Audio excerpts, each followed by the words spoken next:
Oh my God, my hat says USA. My shirt is a Kamala shirt, and it's a reference to Brat, and we're here, and we're doing it, and it's a blanket for a recording studio in a one-bedroom apartment in North Hollywood, and this is People Pleaser, and I'm Austin Archer, and we're back for another episode of the show. We're live on YouTube, we're live on TikTok, and we're probably in your ears on Spotify or Apple Podcasts somewhere at some point in time.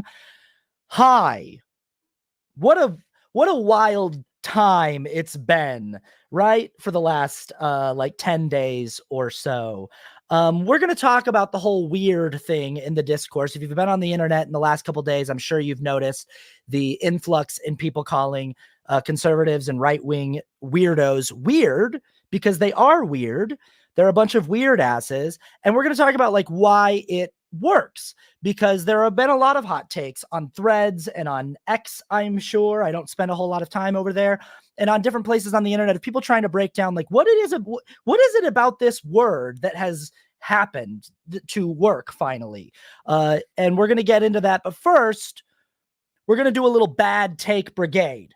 Okay. This is a segment on the show where we do a rundown of some things that people have said in the public eye or in the news lately, and we break down some bad takes.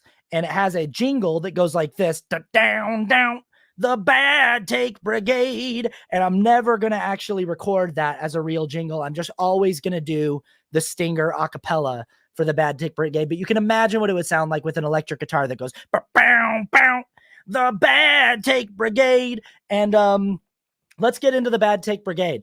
I'm going to try something here on the stream that I've never done before, and I had to look up how to do this. I'm such an old guy sometimes when it comes to like basic internet technology. But we're going to watch this video. This is a compilation that was put together by a TikTok account that I can't even remember what the name. It's the DC Shorts. That's what it is. The DC Shorts. This is a conservative TikTok account that does these like compilations of news clips and stuff. They put together this compilation of of things that Kamala Harris said the last time that she ran for president. And they put this together ostensibly to point out like what a bad candidate she is and how crazy she is and what a clown she is. They put the whole thing to like circus music. And it's just it's the silliest video because it's like crazy, and it's very weird because every single thing that they show is just like a very based take from her. It's just like a really good clip. Like they unintentionally just make a really solid campaign video for her. So let's watch this here really quick. And sorry, on TikTok, you're just going to have to listen, but on YouTube, you can see the clip. Who here would abolish their private health insurance in favor of a government-run plan? Yeah. All right. So yeah, we get a big cheers there, a big applause. Joe Biden's on the debate stage. Andrew Yang's on the debate stage. Michelle Klobuchar's on the debate stage. Hillary Clinton's on, or no, I think it's maybe Elizabeth Warren, or maybe it's Hillary Clinton on the debate stage. I can't see who's next to Kamala there. It can't be Hillary Clinton. I think it's somebody else. But the only two people to raise their hands as a yes to that question are Bernie Sanders and Kamala Harris. Said we would be in support of a government-ran healthcare system. And immediately the DC Shorts starts playing the circus music and the clown show music and being like, can you even believe the idea of government-ran healthcare? Just anybody who lives in the United States knows how absolutely broken and morally bankrupt our healthcare system is. So to just start your clip off by being like, how insane that they're in favor of some kind of socialized, universal, basic level of taking care of citizens without gouging people for all of the money they could possibly ever raise on a GoFundMe. How crazy of Bernie Sanders and Kamala Harris. So anyway, that's the first take. Cue the clown music. And it's like Kamala's presidential race. And it's her giggling because they hate her giggling. That's a bad I don't thing. even call it climate change. It's a climate crisis. It represents an existential threat to us as a species. Existential threat. There's no question. How crazy, how insane. She said that climate change is a climate crisis and it represents an existential threat to us as a species.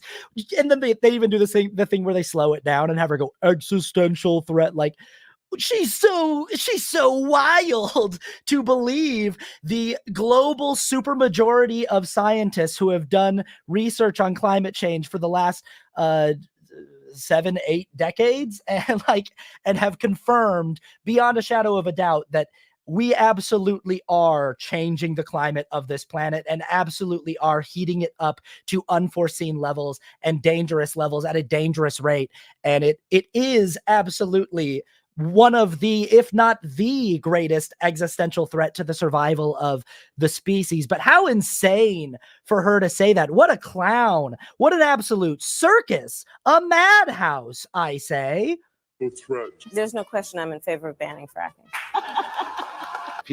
That one right there. There's no question I'm in favor of banning fracking, and then followed with like her laughing. Yeah, okay, cool. That's good. Who are convicted in prison, like the Boston Marathon bomber, on death row, people who are convicted of sexual assault, they should be able to vote? I think we should have that conversation. This is so great. I love that the DC Shorts includes this one right here. This is my favorite one in the entire compilation because this is Kamala Harris on the campaign trail last time she ran, having a conversation with Don Lemon where he is basically saying, do you think that convicted felons should be allowed to vote? And she says, I think we should be having that conversation. The DC Shorts, this is the lack in self-awareness from conservatives is so strong. The DC Shorts has zero self-awareness. They're sharing this clip of her saying, I think we should be having a conversation about letting convicted felons vote. And they're going, what a crazy clown Kamala Harris is. How unfit for office she would be as president because she thinks that convicted felons, we should be having a conversation about letting convicted felons vote for president. And their candidate, the conservative candidate for president, their number one guy who they want to be president, is a convicted felon, was convicted on 34 felony counts. Like, the lack of self-awareness to include this in your clip show and be like, isn't it so crazy that Kamala thinks that convicted felons should be allowed to vote? And we just think that they should be allowed to be president? It's so crazy to put that in your clip show and not have the forethought to be like, oh, wait, people are going to be like, yeah, but you're running a convicted felon for president. Classic. Okay. I am proposing that we change the tax code. So for every family that is making less than $100,000 a year, they will receive a tax credit that they can collect up to $500 a month. That's awesome. So you support giving universal health care, Medicare for all, to people who are in this country illegally? I am opposed to any policy that would deny in our country any human being from access to public safety, public education, or public health. What a crazy person. Debt-free. What a crazy person. Did you hear that? She said that she's opposed to any policy that would deny any person access to safety and to public health. What a crazy clown show take. This is like, it's such a self-own. This whole compilation is such a absolute decimation of everything that conservatives stand for and believe in. It's just like how they made their whole thing being against things like social justice, against things like diversity, equity, and inclusivity, being like, no, those are bad things. Diversity, equity, and inclusivity, that's a bad word. And it's like, that's such a huge self-own. Like, you are just, you're telling everyone that you have dog shit values. And then this, playing clown music over her saying, I'm opposed to any policy that would deprive any human being of a base level of safety and care. And they're like, what an insane person. Whoa, honk honk, pie in the face, ringing bells, ding ding ding, shooting seltzer in people's faces. Free college. Joining us, Elizabeth Warren is here, as you know. She said that she supports student loan forgiveness for 42 million Americans. Yeah. Would you go that far? Do you support that? Well, I support anything that is about reducing the debt of student loans, and I think that's an important conversation. Great. We need Base. reasonable gun safety laws in this country, starting with universal background checks and a renewal of the assault weapon ban. I will immediately, by executive action, reinstate DACA status and DACA protection to those young people. Yep.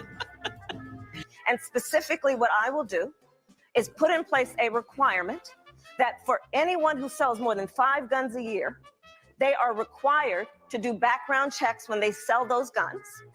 I will require that for any gun dealer that breaks the law, the ATF take their license. And by the way, ATF, alcohol, tobacco, and firearms. Well, the ATF has been doing a lot of the A and the T, but not much of the F. And we need to fix that. Yeah. So incredibly based compilation there. Just like just fantastic campaign ad for Kamala Harris. Like, what, I couldn't ask for a better one. Like, literally could not ask for a better compilation of clips to be like, oh, those are all really, really good takes there. Really, really like solid policies and solid ideas.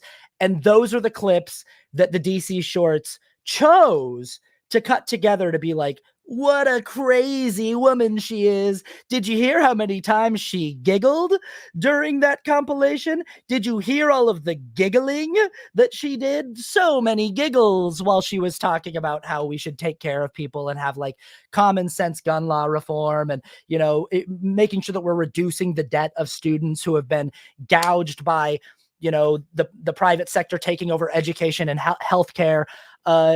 Anybody who lives in this country, including conservatives, is aware that the price of higher education and the price of healthcare is out of control, that the private sector has absolutely failed our society when it comes to their involvement in higher education and healthcare. These are two cornerstones of any functioning society. We need a functioning education system and we need a functioning healthcare system. These are two things that we have to have in order to be able to thrive as a society and in order to be able to say that our government is adequately serving the people. These are like two of the main pillars, and it's two of the worst, like the things that we do the worst in this country is education and healthcare, and specifically higher education, and just letting higher education being a for-profit business that just keeps raising its prices to insane costs, and to the point where like anybody who gets hurt, anybody in your life, it doesn't matter how gainfully employed they are, anybody that gets hurt or gets cancer or needs some sort of unforeseen medical procedure done, you're going to see that person putting up a GoFundMe because our healthcare system has been absolutely destroyed by greed in the private sector.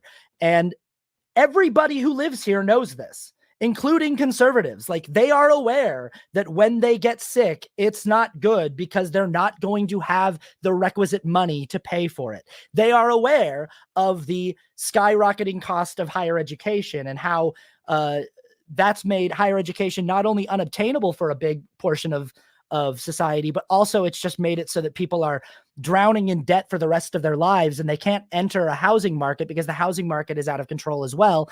Everybody that lives here is aware of this. And then they're putting it in a clip show going like, isn't it crazy that she thinks that we should try to do something about the debt of the populace so that we can put their money back into the economy instead of just putting their money all towards erasing their massive amounts of medical and student loan debt? What a crazy concept. So yeah, bad take there. Really bad take from DC Shorts. Great Kamala Harris campaign ad. Fantastic ad for Kamala Harris. Terrible compilation trying to show what a bad candidate she is. Let's move on to the next bad take that I have. I couldn't get a video up of this, but this is the video that I just posted a video on TikTok. You can go watch my TikTok video. It's this interview that Donald Trump just did, where he is asked in the interview, the interviewer says, I just noticed this, that Kamala Harris has on her Twitter page, or I think it's on her Twitter, her pronouns, she/her. What would your pronouns be?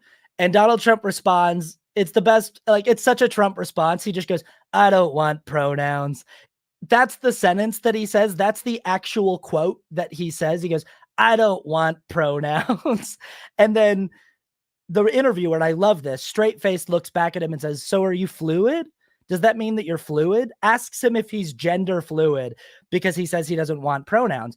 And he responds, nobody knows what that means. If you ask Kamala Harris, ask her what that means. She doesn't know. Nobody knows what that means. And that's his response. So first of all, he says, I don't want pronouns. I don't want pronouns. For anyone who knows what a pronoun is, you know that I is a pronoun. I don't want pronouns.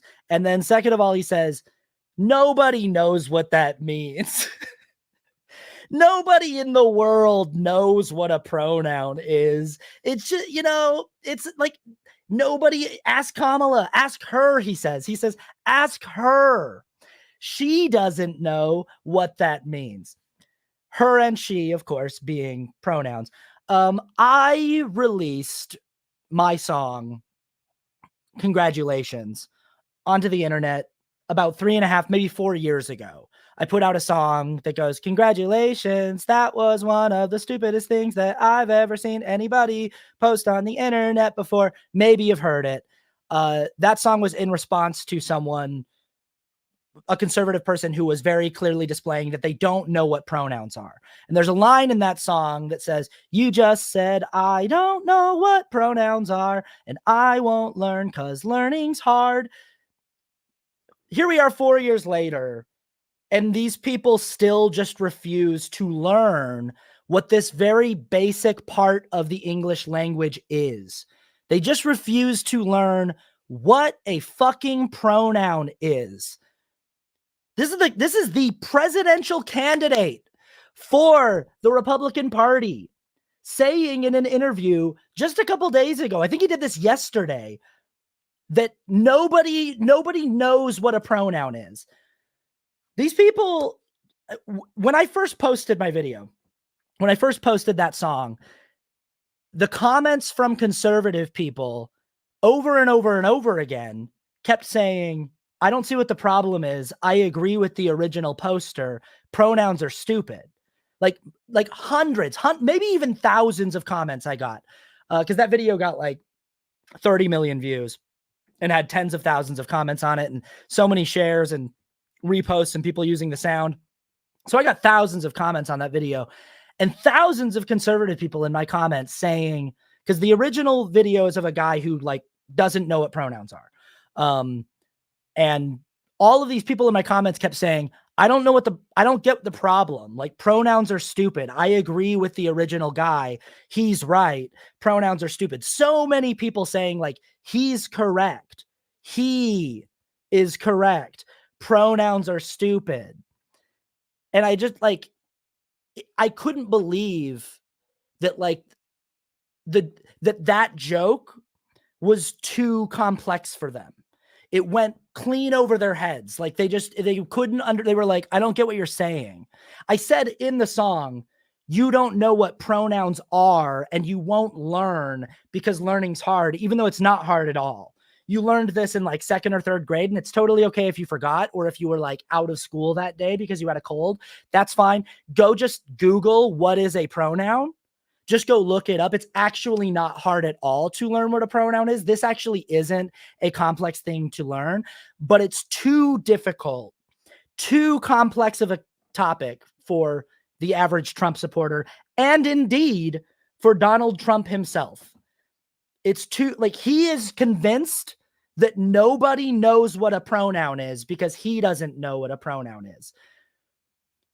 We know what pronouns are. Just if there's any conservative person who happens to stumble upon this live stream or happens to be watching this, I just want you to know we know what pronouns are, and it's not what you think they are. I think that what conservative people think pronouns are is they think it's like a made-up term that liberal people and queer people made up at some point in the last 5 years or so, and it's a made up word that means this is how I tell people my gender identity. And since they don't believe in the concept of gender identity, they just believe that your gender is whatever the doctors said it was when you were born. They don't buy into that concept of gender being spectral or socially constructed. They just believe it is a fixed, rigid binary, even though literally biologically it's not. There are just more than two ways that humans present on the level of biological sex. There are more than two orientations. There are more than two chromosomal orientations, and there are more than two anatomical orientations, and there are like more than two sets of ways that your hormones, even like if you even wanted to make the binary like testosterone or estrogen, it's like, cool, if that's the binary, then there needs to be fixed amounts. All men need to have the same fixed amount of testosterone, and all women need to have the same fixed amount of estrogen, but it varies between people. It's all over the place because it's spectral. But they don't buy into any of this. They don't believe in like basic biological science and reality. And they don't believe their own eyes. They don't believe, like, when they see gender nonconforming people existing in the world and trans people existing in the world, they just don't believe that those people are real. They don't believe the evidence of their own anecdotal experience in the world. So they don't buy into the concept of gender identity, and they think that what the word pronouns is it's just like they think it's just like a synonym for gender identity or for gender ideology or like gender politics, identity politics, whatever. That's genuinely what they think it is. So when Donald Trump says nobody knows what this is, he thinks that pronouns is just some sort of vague way of talking about the concept of gender ideology and identity politics. He doesn't actually understand that a pronoun is an improper noun, and it is just a basic function and participle of the English language. Sorry, I shouldn't have said the word participle. I should have said like part or component. Shouldn't have even said component. Let's forget about component. Let's just say part. Just a piece of the English language. Trying to keep these words really, really small and digestible.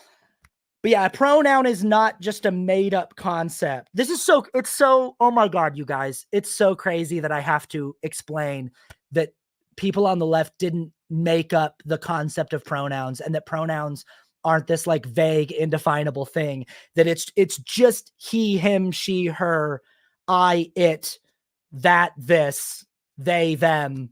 It's just that. That's what a pronoun is. That it's just that. It's so crazy. It's so crazy to have to explain that. Yeah, boy. Donald Trump, y'all. And the Trump campaign. Isn't it so wild?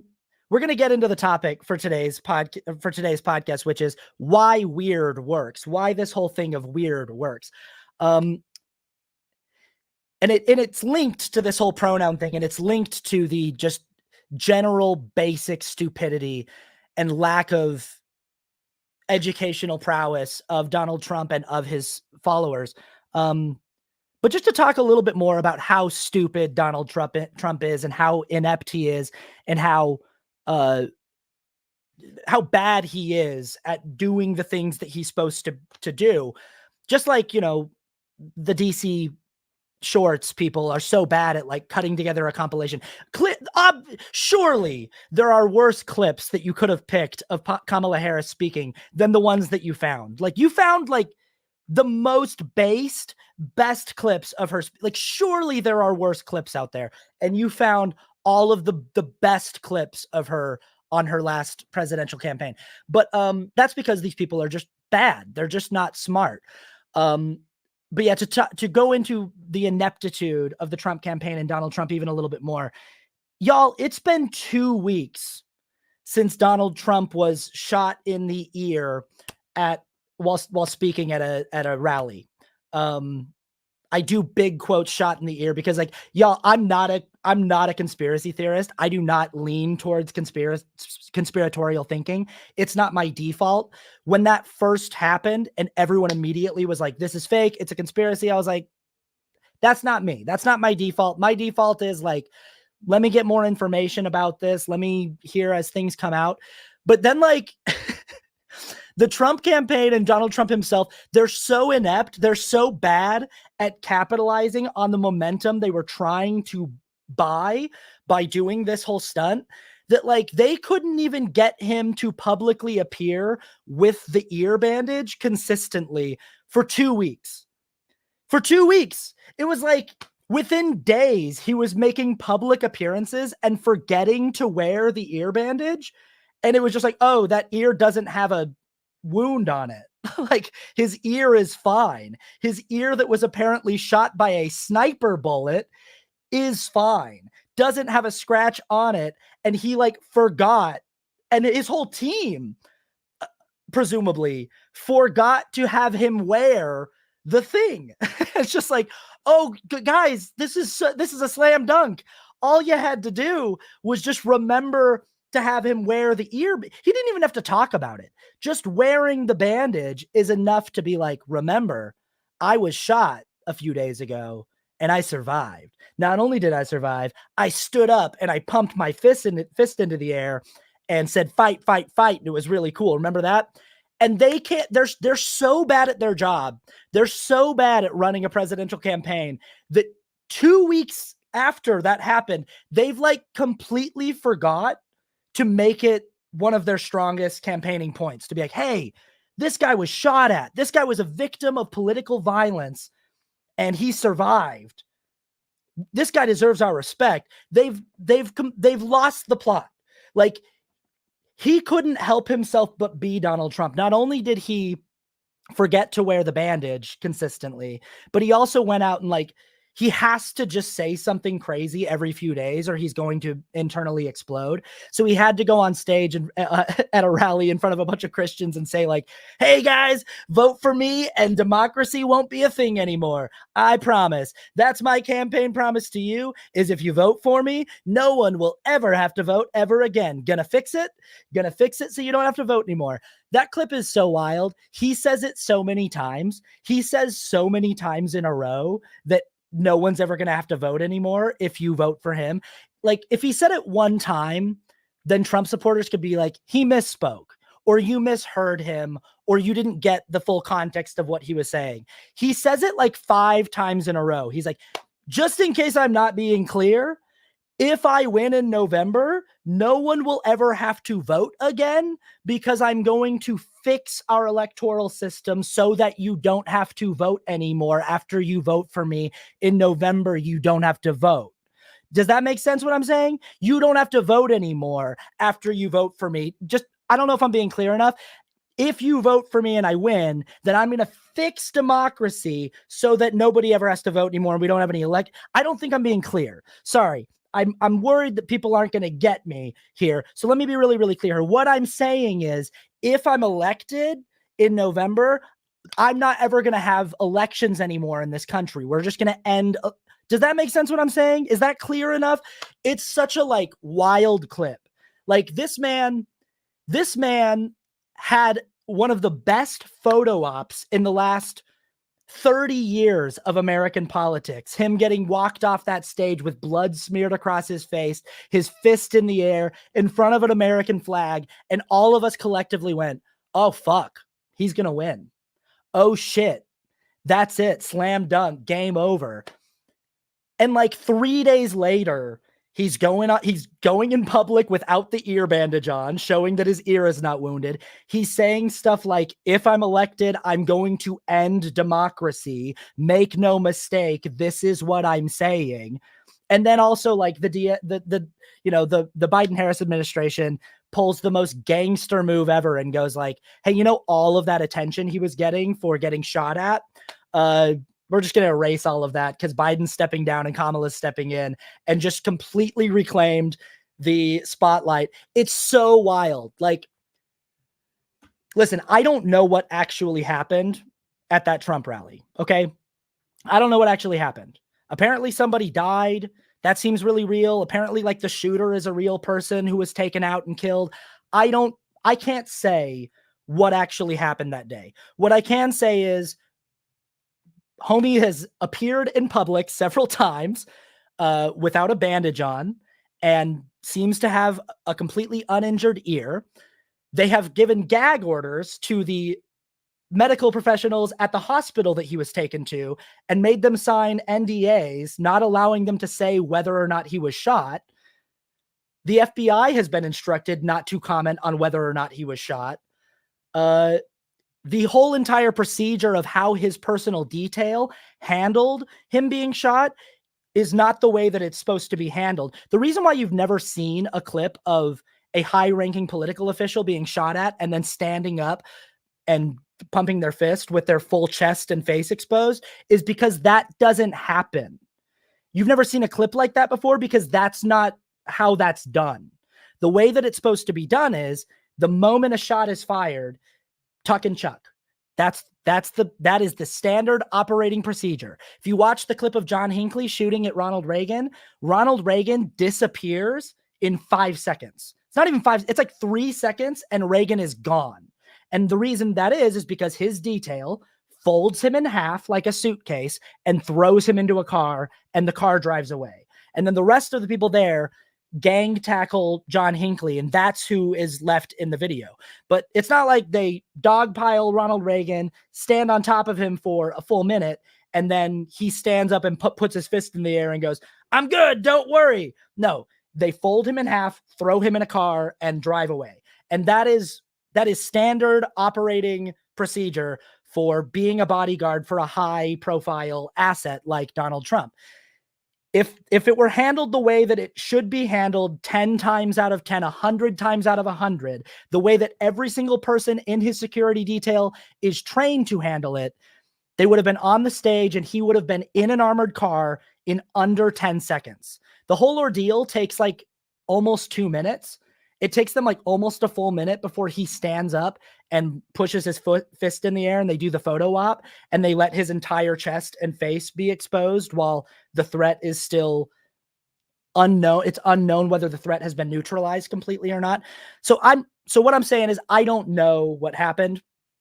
All I can say is it's pretty like Donald Trump and his team are bad at their jobs, and they're bad at like making things like all they had to do was stage it in a way that was believable, keep the bandage on his ear, and keep the story about how he's this indestructible, invincible guy who couldn't be taken down by the bullet of a political terrorist. Keep the focus on that, and you've really got something. You've really got some momentum. You've got a story. But Donald Trump and his team are so bad at what they do that within the first 2 weeks, they lost all of the spotlight to Kamala Harris. And also Donald Trump just keeps going on TV and being Donald Trump and like saying insane things. And in a way, it's kind of, it's such like poetic justice because he created this world where there is no story involving him that's big enough to have staying power. Going all the way back to 2015, when he first announced that he wanted to run for president, he started doing things that were so controversial and crazy in public at such a regular clip, things that would like destroy the career of any other politician. He started doing them so regularly that like it kind of created this whole weird phenomenon where nothing he did stayed in the news cycle for longer than 3 days. Like he'd say the most batshit like crazy, insane thing you'd ever heard a presidential candidate ever say.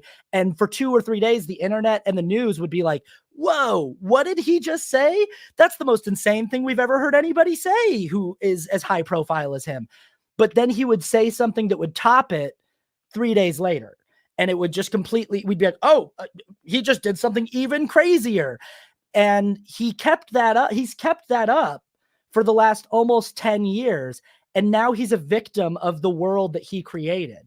He couldn't even keep his own assassination attempt a relevant story in the news for longer than 5 days because he couldn't help being Donald Trump.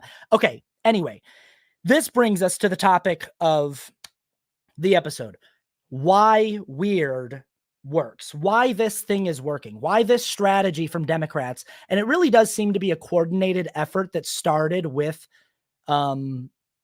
Democratic politicians, because those are the people who first were on TV saying this.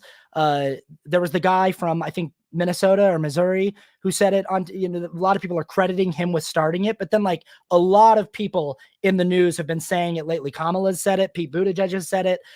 People on, Hillary Clinton's been saying it on Twitter. Lots of different people have been running with this whole they're weird thing. They're a bunch of weirdos thing. London Laz is here on YouTube and he's asking me, but how will this affect LeBron's legacy? And that's a funny little troll, London. We'll get to that later, but love you, buddy. Friend of the podcast, London Laz. He's been on, I think, 3 episodes. But yeah, so of all the things that we've said about these people over the years, racist, xenophobic, transphobic, homophobic, misogynistic, authoritarian, fascist, deplorable. Why is weird the thing that finally seems to be landing with them and getting under their skin? And I really don't think that we need to. Somebody says drop the podcast though. Taylor says drop the podcast. This is People Pleaser with Austin Archer. I've been doing this podcast for 5 years now. People Pleaser with Austin Archer. Welcome to it in the live stream. Hi. But it's that we don't need to overanalyze why this is working. The reason why it's working is pretty simple. And it's just because we finally found an insult that is on their level. We finally found a word that is simple enough and small enough that they can understand it, that they get it.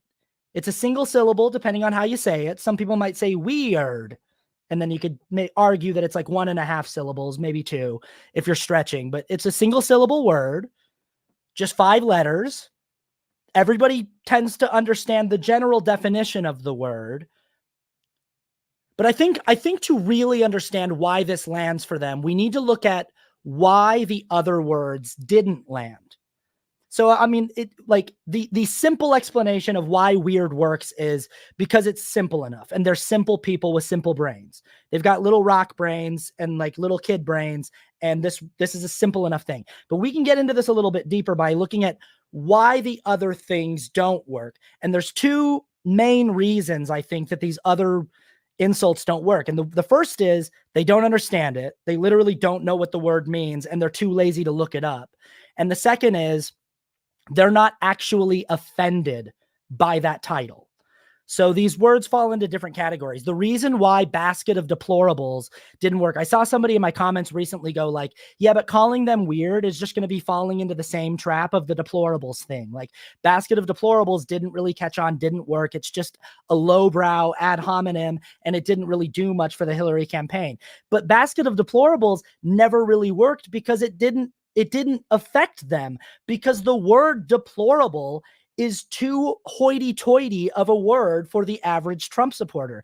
Now, is deplorable an actually complex word that not a lot of people understand the meaning of? No. But is it too big of a word for the average Trump supporter? Yeah. Basket, I think they get that one. I think they've got that. Given their track record on pronouns, you could argue that they might struggle with what part of the English language of falls into, but I think they understand the word of. But deplorables, whether they understand the word or not, it just sounds a little too fancy. And they can sort of dismiss it by being somebody went to college, I see. Ooh, fancy Ivy League liberals calling us deplorable. Meanwhile, they're just settling for calling people the R slur and stuff like that. They need something a little grimier, a little simpler. So, I don't necessarily know that that all of them didn't understand what the word deplorable means, but it's just a little too fancy. It's a little too dressed up for their taste. Now, calling them something like homophobic or transphobic or queerphobic, the problem with this thing is they're not actually offended by that label. So when you call them, hey, you guys are really bigoted towards the queer community. You have a lot of overt hatred for queer people, and it's very obvious. They don't take that as some kind of, smudge on their character or some kind of legitimate ding at their character. It doesn't actually cut them the way that we want it to. Whether they admit it or not, they might openly and publicly be like, I'm not homophobic, I'm not transphobic, I got gay friends. I know, but the reality is a lot of them are either privately or publicly and very vocally proud of their bigotry toward queer people. So these terms do not work to actually get under their skin. They're like, yeah, no, I'm happy to support the doctrine in the Bible that I don't understand. I'm sticking up for biblical dogma that I don't actually comprehend. They're proud to be. They feel like their queer bigotry is a sign that they stand firm in their Christian values that they don't actually understand. They don't actually understand Levitican law or, that verse in Leviticus or how it came to be. They don't actually know that the word homosexual wasn't in the Bible until the 1940s, and that it was voted on by a council of people who was doing the latest retranslation of their thousands of years old book that has been translated and retranslated hundreds of times into different words. They don't know any of that history, and they're not going to research or learn that. They just think, this is me standing up for my Christian values, and they're proud of that. So that term's not actually going to get in there. Now, a term like xenophobic, forget it. Forget it. You say xenophobic, and they're like, what? Huh? Did you just say xylophone? What? Xenomorph? The thing from the Alien movies? I don't even think that they know that the alien from Alien is called a xenomorph. I think that they're just I think that xylophone would be the closest. You'd be like, xylophonic? What'd you just say I am? I'm afraid of xylophones? You don't even bother with a word like xenophobic. Way too. And again, is xenophobic an actually complex word? No, it's probably a 7th or 8th grade vocabulary word, but it's way too complex for your average Trump supporter. Words like authoritarian and fascist.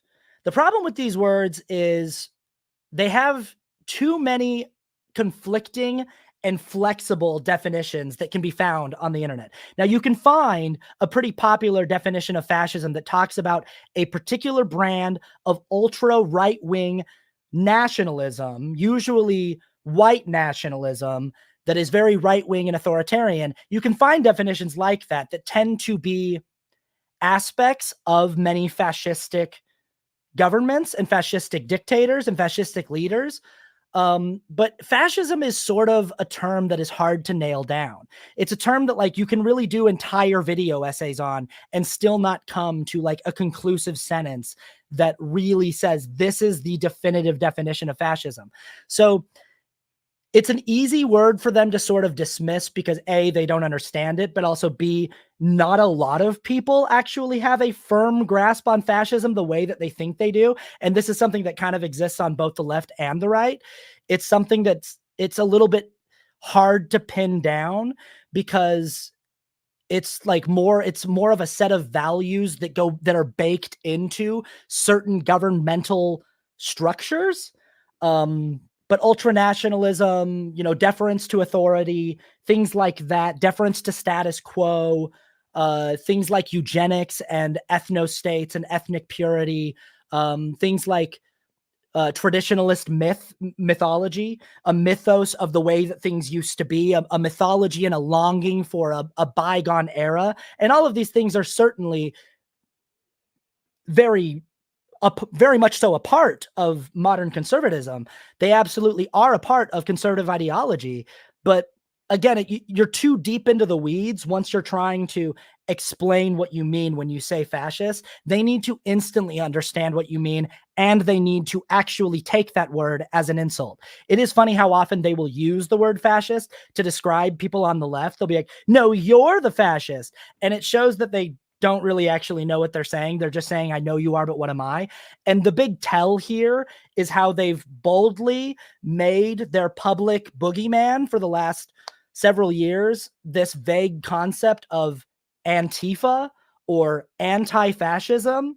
Like they hate the anti-fascists, and they think there is no greater threat to the American way and to the American people than the anti-fascists. Yet when you call them a fascist, they'll be like, no, you're a fascist. And it's like, okay, well, I'm not the one who hates the anti-fascists. But this is, this is just the lack of self-awareness thing. This is them playing a clip of Kamala Harris saying that she is in favor of having a conversation about felons being allowed to vote and saying, isn't that so crazy? And lacking the self-awareness to know that they are currently running a convicted felon, that they currently want a convicted felon to be president. They think it's crazy that convicted felons could potentially vote someday, but they think it's totally normal and fine that a convicted felon could not only vote, but be president, could vote for himself and be president and then end all future elections. They think that's totally cool. Because again, we're just not dealing with the brightest people here. Authoritarian falls into the same camp as fascism. They don't fully grasp the concept of authoritarianism or what it means, so they don't know whether or not they should be offended by it. And I have a sneaking suspicion that whether they grasp the concept or not, there's some part of them that sort of connotatively vibes with the word authoritarian. Whether or not they grasp what authoritarianism actually is, they do like the idea of strong guy good.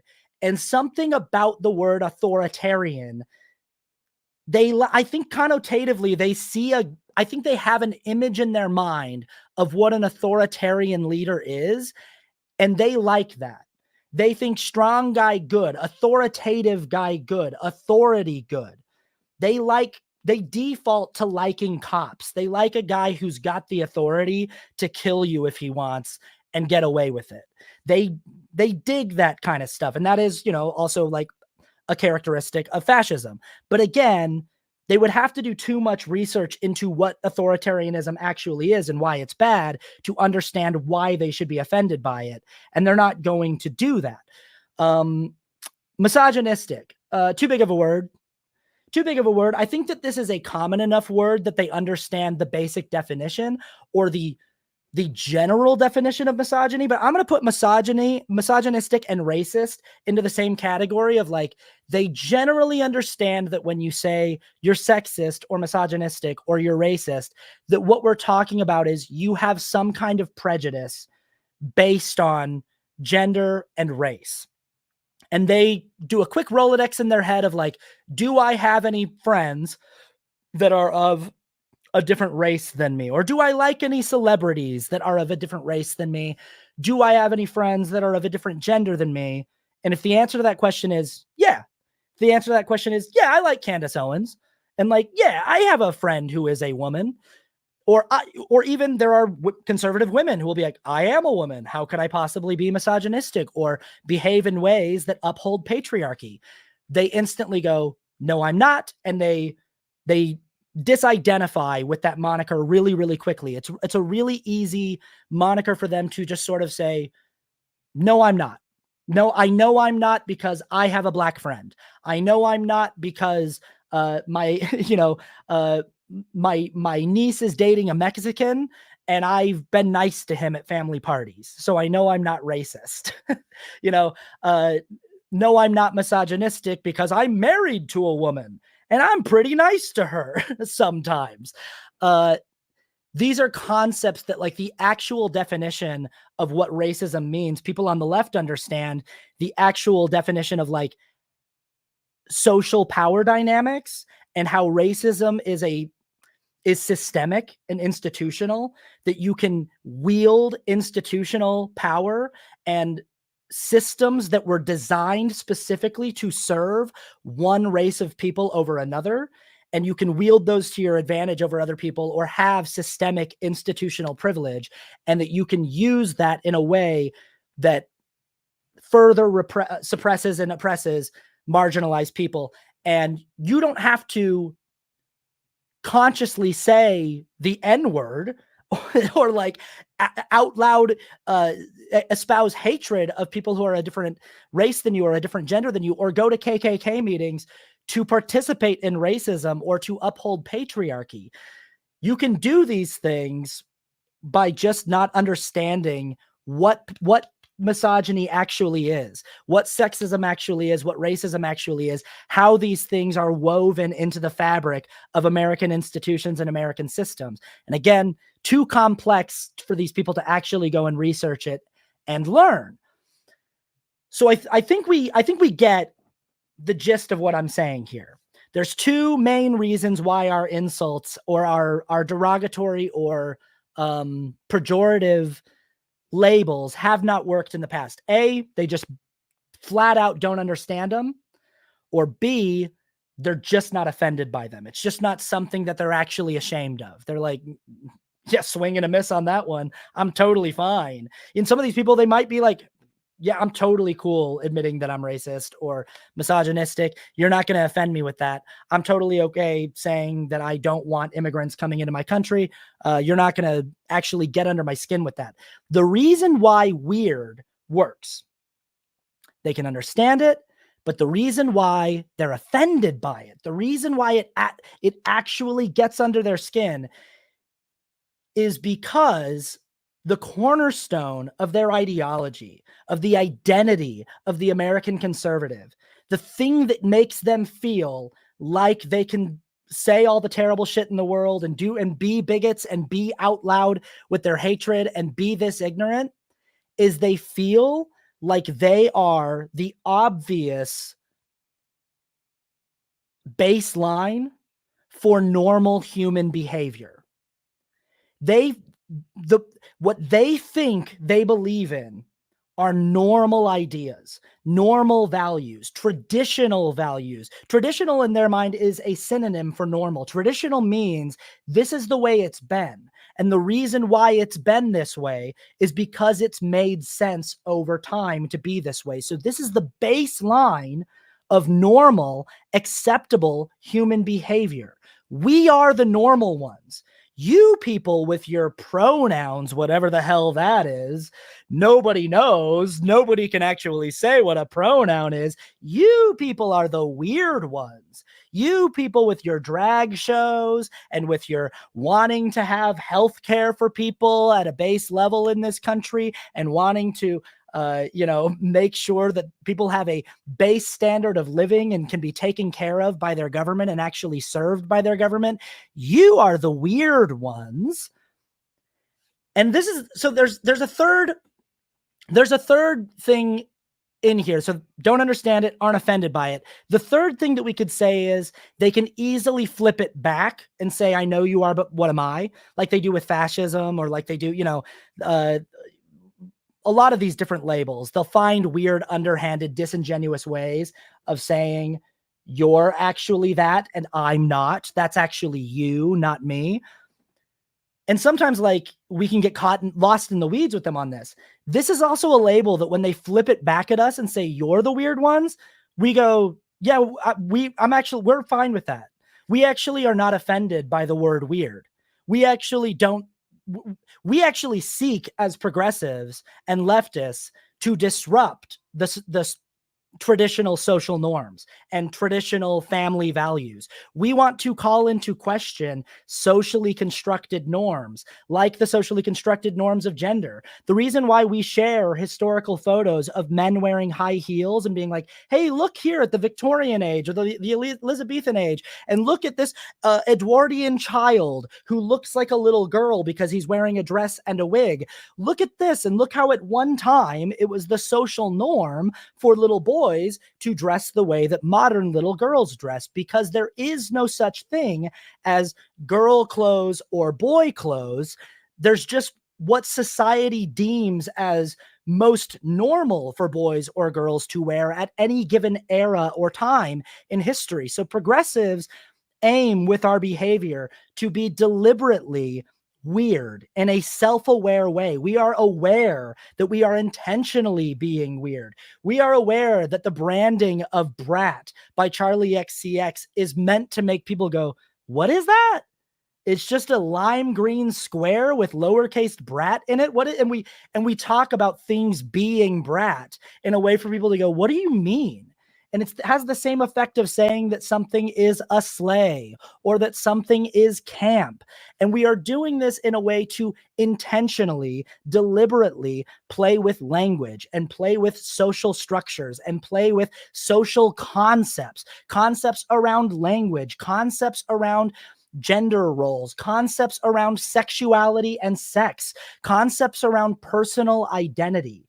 We want to call into question these concepts. We want to be weird. We want to be a departure from traditional social norms. So when they try to flip this back onto us, we go, yeah, that's fine. We're actually cool with being weird.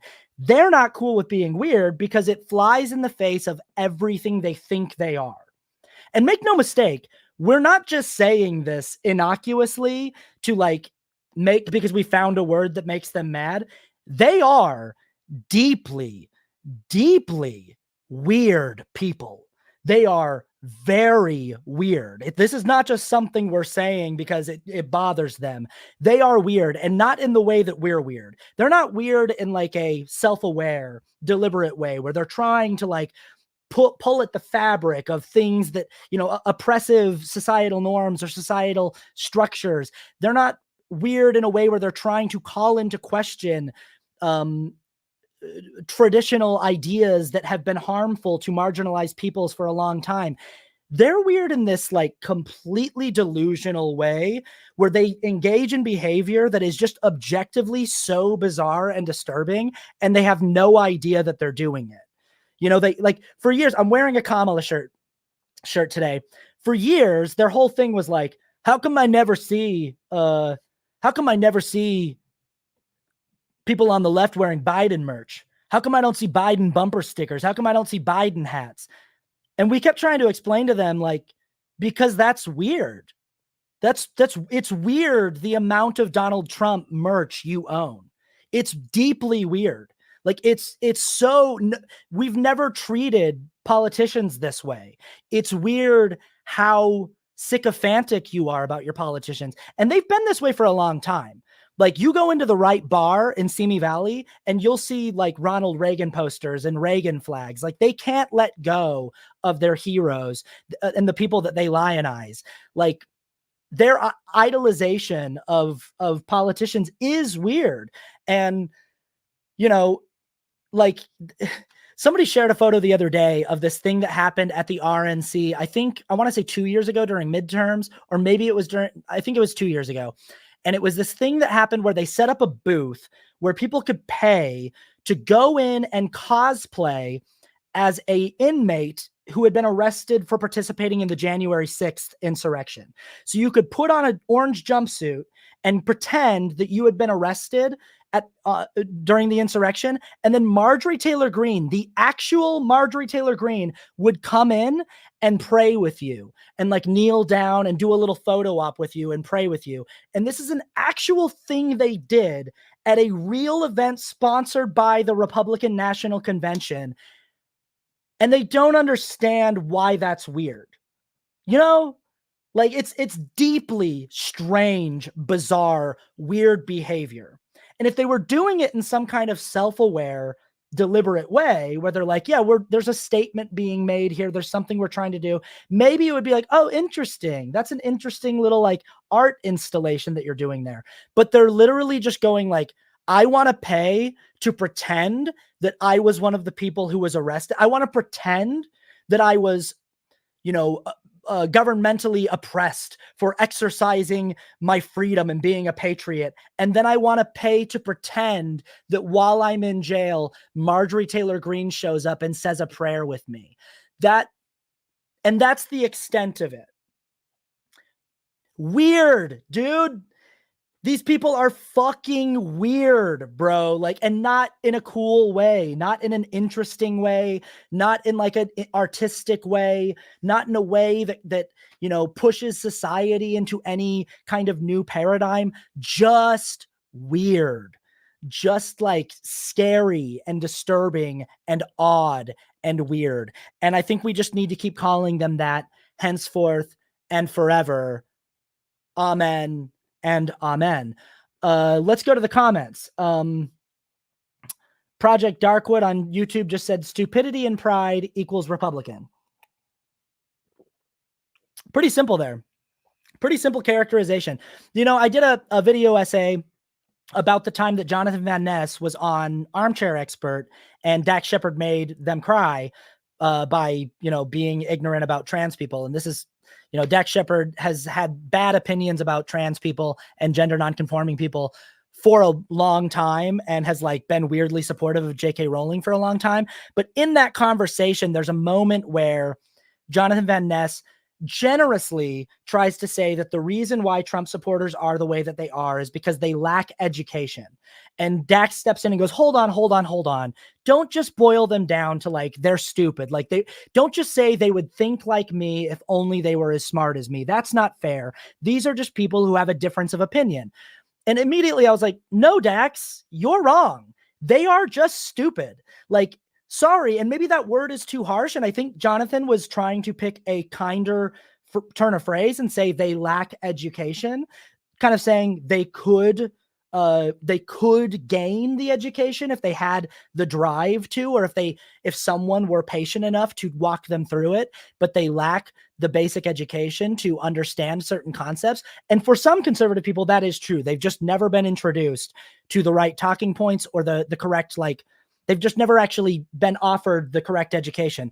But it is a deficiency in education. Make no mistake.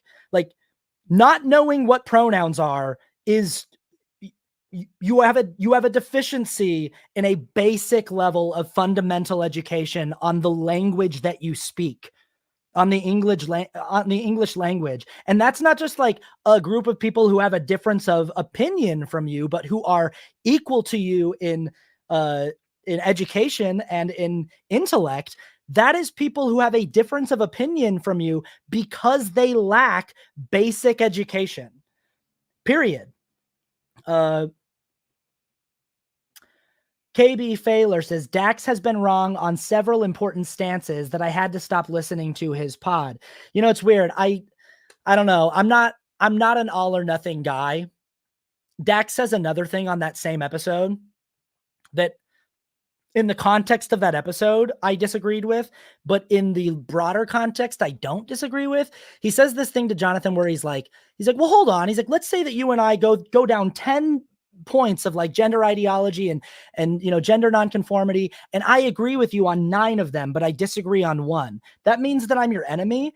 And part of me was like, well, if the one that you disagree on is that these people should be offered the same dignity as cisgender people, you know, or people who like present in the with the gender they were assigned at birth, if you want to deprive them the basic dignity and respect by saying they shouldn't be allowed to participate in sports and stuff like that, then like, yeah, I am going to say that you need to fix that last 10 out of 10 point. You need to get on board with the last thing too.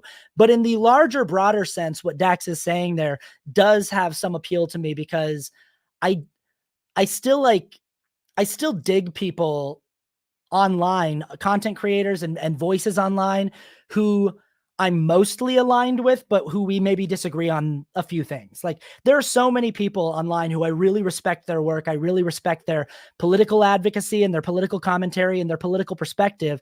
But every now and again, we disagree majorly on strategy, or we disagree on the interpretation of an event that happens. And that doesn't make me go, oh boy, I got to drop this person like a bad habit.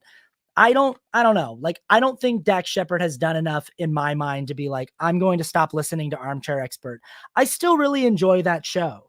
And I disagree with Dax all the time. And I'm okay with disagreeing with Dax, because I feel like Dax Shepard is the kind of person who, if I were on his show, I could tell him I disagree with him and I could tell him why, and he would be excited to have the conversation. He would be like, oh, wow, that's so fascinating. Like, he would be excited to have that back and forth. And, you know, I could probably say the same thing, to be fair, about Joe Rogan. I could probably say that Joe Rogan's also a guy who would be down to have that conversation.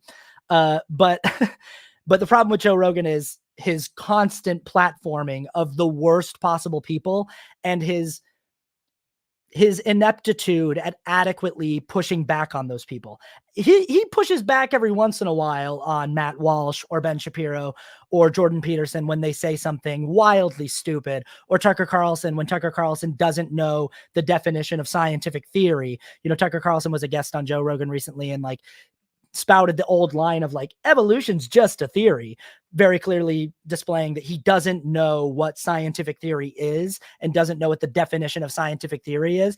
And Joe Rogan like pushed back a little bit, but he shouldn't be platforming Tucker Carlson to begin with. And Dax Shepard will not be having Tucker Carlson on his show anytime soon, or Jordan Peterson or Ben Shapiro or Matt Walsh for that matter. In general, I really like the guests on Armchair Expert, and in general, I think that Dax and Monica would be a fun hang. And I even think that Jonathan Van Ness would agree with me and be like, nope, I still like them. They're cool. And I think Jonathan Van Ness overall, and they have said this publicly, enjoyed the conversation and enjoyed getting to know them. My friend Siri over here, Siri Doll on YouTube. What's up, Siri? Good to see you. Just said, when the weird thing started catching on, I was annoyed at first because I have long identified with that word as a compliment. But that's exactly why it works so perfectly to piss off the fascists. So totally, 100%. You know, another word that we could use, and we would never do this on the left because we don't believe in using this word as a pejorative, and for very good reason, but we totally could, and it would work. We could call them like gay. Like every time they say something, we could be like, oh, that's really gay. Like, whoa, that's like a gay thing that you think. And it would work 100% because they would be offended by being called gay. And they would try to flip it back on us and be like, you guys are gay. And we'd be like, 100%, totally, we are gay.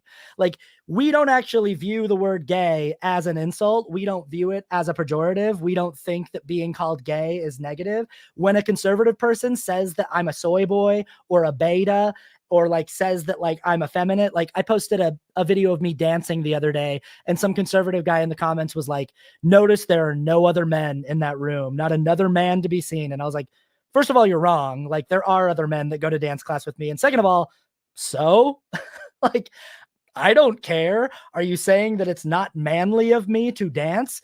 Okay, tell that to James Brown, I guess. Like whatever. I don't care. And also, like, I don't care if you think I look manly while I dance. That's not offensive to me. So I'm totally all right with someone saying that I give off gay vibes, or that I give off like queer coded vibes. I actually take it as a compliment when someone thinks that I might be queer. I'm just like, oh, thank you. Like, I fucking love queer people. I'm a massive fan of queer people and of queerness and of queer culture. Huge fan. So like, you can't offend me by saying that I remind you of that. But we could totally do it to them. We could just start being like, oh, that's weird. Did you hear JD Vance fucked a couch? That's gay. Did you hear that there was a guy on TikTok who said that he matched with JD Vance on Grindr, and that JD Vance used to be questioning his sexuality in high school? Weird. That's really gay of JD Vance. And they would be offended by that. Now, we would never do that. The Democratic Party, like Democratic candidates, could never go on TV and like, you know, can you imagine Pete Buttigieg like being on TV and being like, I don't know, I just think that a lot of things that the Republicans do are just super gay, dude. I wish. That would be fun. That would be a fun world. But yeah, I think it goes into the same vein of what Siri's saying, that like, weird is not an insult for us. We're totally fine with being called weird. It doesn't bother us, but it really bothers them. The same way that like, it's not offensive for them to be like, sounds gay. It's like, okay, yeah, sure. Yep. I have no problem with, with that. I don't know. That would be fun if we could make that a thing. If we could just like being like, boy, you guys are so weird. You're so weird. Also gay. Also, like, have you guys noticed that like conservatives are like super gay? Like, the way that you like ride hard for Trump, way gay. The problem with it is we are leaning into the idea of the word gay being used in a pejorative sense, and we are giving validation to the idea of it being used that way. And the fun thing about the word weird is it is verse in that way. It's more versatile. Like weird can be both things. Weird can be a compliment and an insult. And I think that we on the left and as progressives want to lean away from ever using the word gay, like trying to say that it can be bad or good, that it's just like, we want to embrace the idea that like being called gay is just a good thing, or at the very least, it's totally neutral, that it's just like, it's nothing, like you are just describing a kind of person who exists, and there's nothing wrong with that. But the word weird can go both ways. Somebody can say to you like, I love your music, it's so weird in like the best way, or like that play that you did was really weird in a way that I really like, or like, God, I just watched the weirdest movie, it was so cool. And it can be positive, and that same person can go, I don't know, that concept you just explained to me, that was pretty weird. That's a weird belief you have. And that word can really go both ways linguistically and work both ways. So I don't think that we have to let go of using weird as a compliment for ourselves. We can still hang on to that. We can still have things like keep Portland weird and keep Austin weird, Austin, Texas, but Austin Archer as well. Yeah. Valks Nuh-uh says, yeah, I'm not a fan of how libs tend to do that, TBH. Like when a regressive says something homophobic and everybody starts with the call is coming from inside the house memes, feels bad. Totally. That's on that whenever we do that, whenever we start like, like I made a video the other day of the date right stuff guy and what a weird little freak he is, because he is such a totally weird little freak. And he's one of the architects of Project 2025. If you guys didn't know, this is the guy that's always like, so if I can't blah, blah, blah, blah, blah, blah, does that mean that I can't blah, blah, blah, blah? And then like he eats a corn dog that's dipped in like nacho cheese or something. And Walter Masterson is doing a great job totally dismantling that guy right now. But I made a supercut of a bunch of his videos and I was making fun of him. And a lot of people in the comments were like, this guy's a closet case, or saying stuff like that. And I was like, it's bad vibes to insinuate that someone being closeted is somehow like derogatory. The only reason why it works as a pejorative or a derogatory thing toward a conservative is because he's a hypocrite, because he will be vocally outspoken about bigotry toward queer people, but he himself might actually be queer in a closeted sense. But I think that it linguistically gets tied up in associating the characteristic of being closeted or not yet out as being something negative. And I don't think that we really want to get lost in those weeds. Whereas the term weird can just be both things. We can just say someone is weird in a good way or weird in a bad way. Somebody just, Alex Mill 800 says, I love that using weird has just caused conservatives to completely break down. And that is the fun thing too, is like, the reason why I'm doing this episode is because it is working. Like they are freaking out online, about this. And it's like, I think that's what we're all sort of scratching our heads, because we're like, we've been calling you so many things over the years. How come this is the thing that finally got to you? And it's because they weren't smart enough to absorb any of the other things we were calling them. They either didn't understand what we were saying, weren't offended by what we were saying, or did a little like childish, juvenile, I know you are, but what am I? And tried to flip it back on us.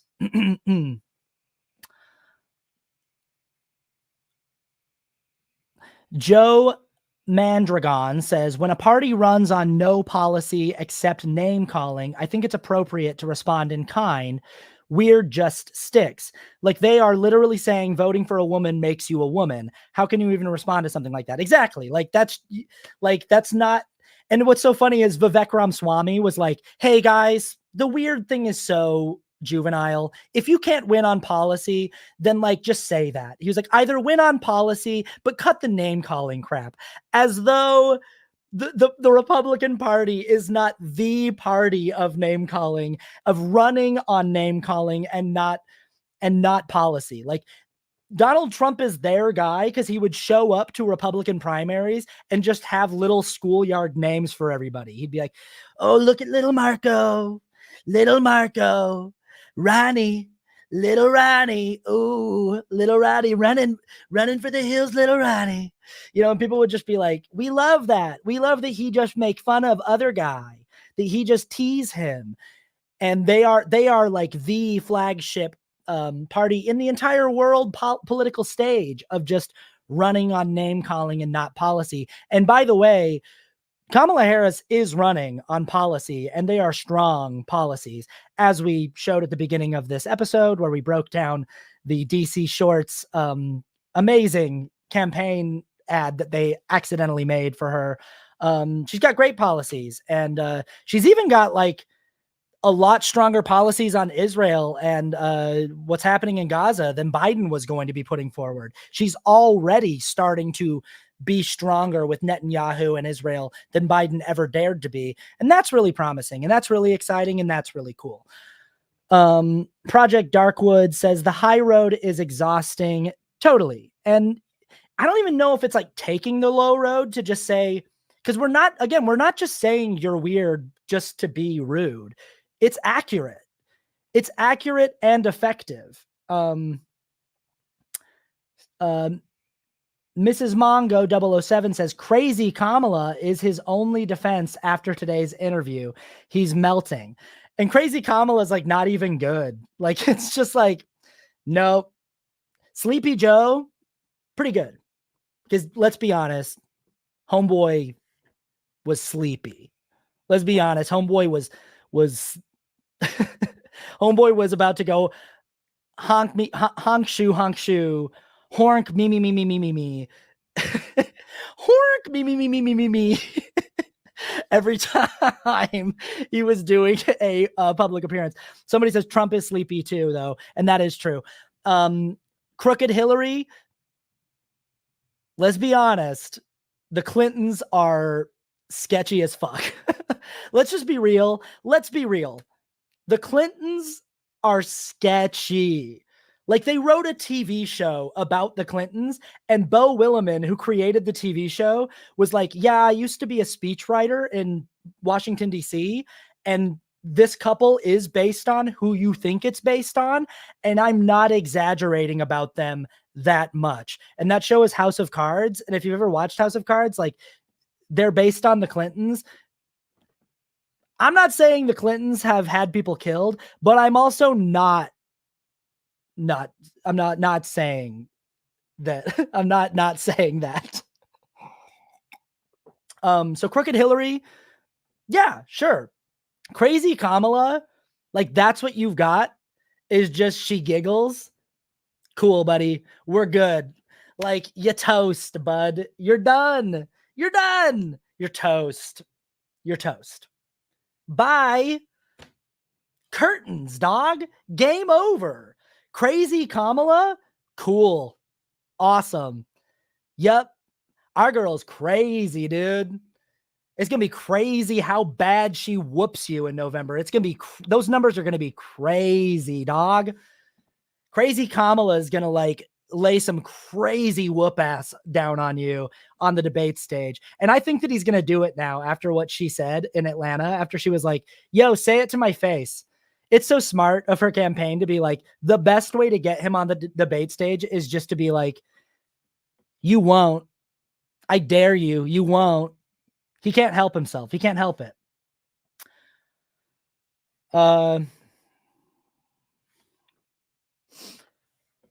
Gregory Albright says, I would be surprised if Netanyahu doesn't have an October surprise planned when it becomes clear Trump's path to victory is evaporating. Yeah, you know, I mean, I wouldn't be surprised to see Netanyahu kind of ramp up the violence if he feels like his alliance with the United States might be in jeopardy or evaporating.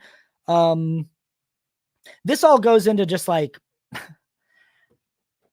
how much power does the United States actually have to dictate to him what he can and cannot do with the money and the weapons they've already given him? I don't know. Yeah.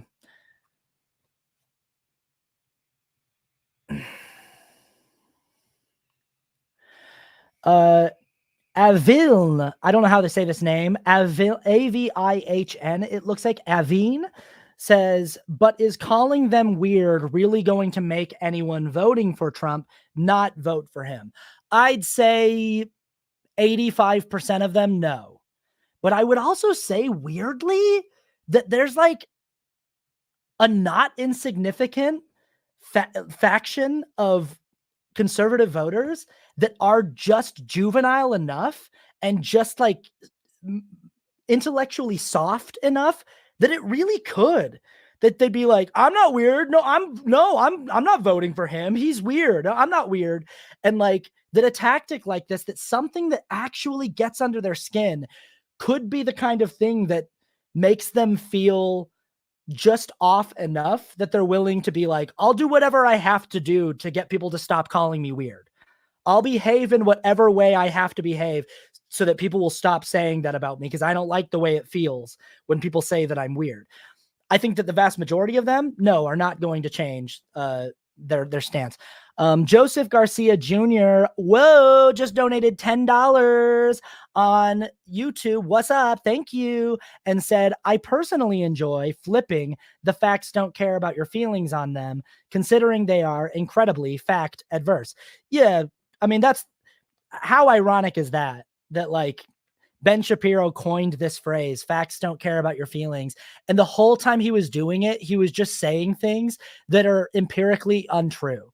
He would constantly be like citing crime statistics that were just like disingenuous at best and completely untrue or misleading at worst. Like where it'd just be like, oh, that thing that you're saying is leaving off major, massive context that actually completely disproves it. And he'd be like, sorry, facts don't care about your feelings. And it's like, interesting you're saying that, Ben, because the actual fact of what you're saying is that it's the opposite of what you're saying it is. Facts don't care about your feelings. Pronouns are just improper nouns. Sorry. I know that the word pronouns creates an emotional response in conservatives where they're just like, I don't like, no. Donald Trump, he said, I don't want pronouns. He said the sentence, I don't want pronouns. A 78-year-old guy who's been in public life his entire life said the sentence, I don't want pronouns. Well, sorry, bud. You either need to reshape the English language or you're going to get them, or you got them. Thank you for the donation, Joseph Garcia Jr. Thank you very much. Alyssa says, saw McConnell calling her a ding-dong based on her polling while criticizing her for not being a serious person. Like, dude, serious politicians don't say ding-dong. Also, she's polling really well. So, yeah, sorry, facts don't care about your feelings, McConnell. Also, hey, buddy, are you okay? Are you still here with us, McConnell? Should you be making public appearances still? Little turtle McConnell? Should you be speaking publicly still? Are you okay? Spaceman just sent $5 with a super donor with a super sticker on YouTube. Thank you very much for the $5 donation. Really appreciate you. Thank you. Ginger Nichols just said bling blong or bing bong. Oh, bing bong. I thought you were referencing a video that I made where I said bling friggin' blong, but bing bong, I guess, is a character in Inside Out. Oh, so somebody said it was Kennedy from Louisiana, not McConnell. Okay, cool. All right, good. I hope McConnell's just at home resting his brain.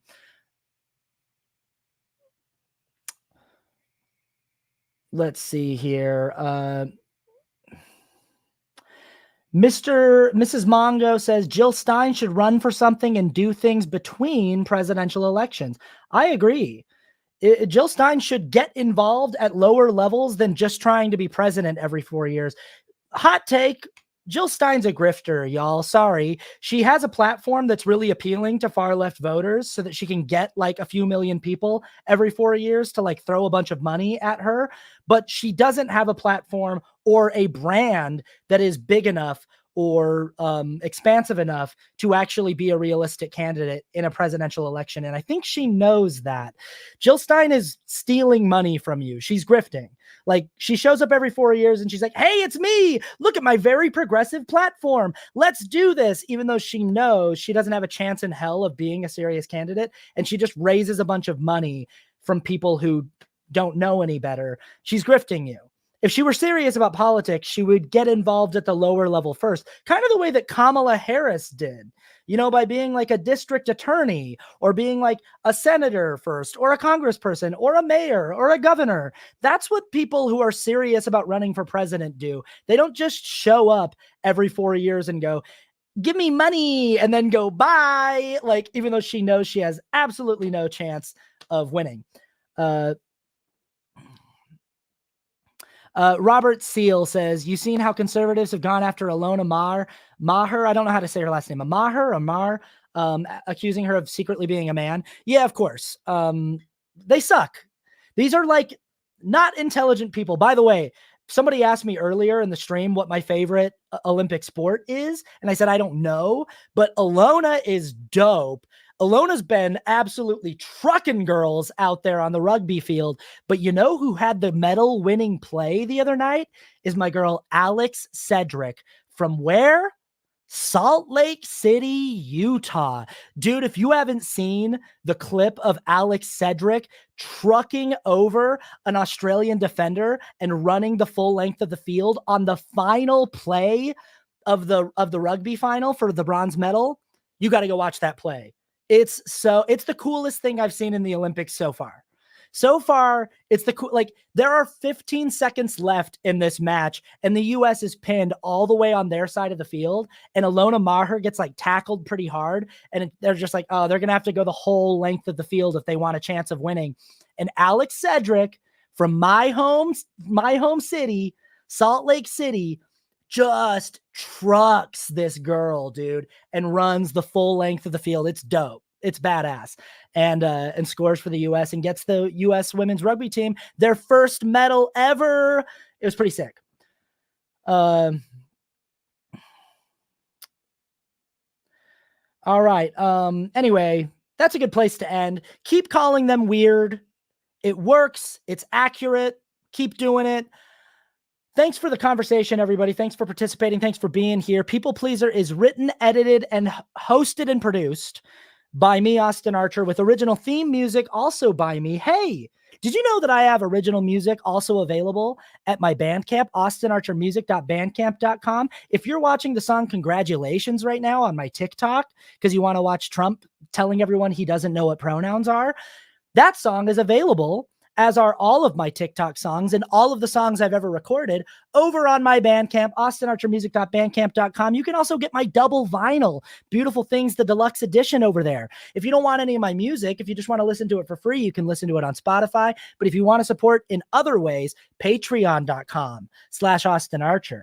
That's a great way to get involved with helping this show stay alive. Shout out to all of my Patreon patrons. I love you very much. Thank you for your contributions. I genuinely could not do this without you.